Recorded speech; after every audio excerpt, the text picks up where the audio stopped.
আসসালামু আলাইকুম, সবাই তোমরা কেমন আছো? আমরা রেস্টুরেন্ট থেকে চলে আসলাম ব্লেস পার্কের পিছনের রাস্তা দিয়ে, লেক পার্কটায়। যারা চিনো তারা তো বুঝতে পারছো আমি কোনটার কথা বলতেছি। লেক পার্ক থেকে আমরা দুজনে হাঁটি হাঁটি পা পা করে হাঁটতেছিলাম আর লেকটা দেখতেছিলাম। সবাই বসে বসে গার্লফ্রেন্ড বয়ফ্রেন্ড এমনি বন্ধু গল্প করতেছে। আর এই গাছটা দেখলে একদম প্রাণ ভরে যায়। এটার বয়স 100 বছর। হুম, ঠিক শুনছো।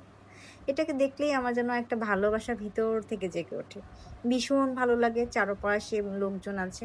পার্কের পিছনের জায়গাটার কথা বলতেছি। একদম দেখো গাছটার সাথে কত পরগাছা জড়িয়ে আছে। সুন্দর না গাছটা? শত বছর। আমাকেও বলতেছিল, "তুমি এই গাছটার মধ্যে কি খুঁজে পাও? যতবারই আসো ততবারই পিক তোলো আর এটাকে জড়িয়ে তোলো।" আমি বলি, "হ্যাঁ, এটা আমার ভালোবাসা। এই দেখ আমার বয়ফ্রেন্ড।" যাই হোক মজা করছিলাম। সুন্দর করে এখানে ক্লিপ নিয়েছি, ছবি তুলেছি। তোমাদের জন্য অবশ্যই এই ক্লিপগুলো নেওয়া। এগুলো তো আর আমার ফেসবুকের জন্য না। এখান থেকে গাছের অনেক সুন্দর করে ক্লিপ নিয়ে সুন্দর পুরোটা তো একদম ক্যাপচার করা সম্ভব না আমার মোবাইলে। কিন্তু সুন্দর লাগছে। সেটা বারবার তোমাদের বোঝানোর চেষ্টা করছি। দেখো সুন্দর না?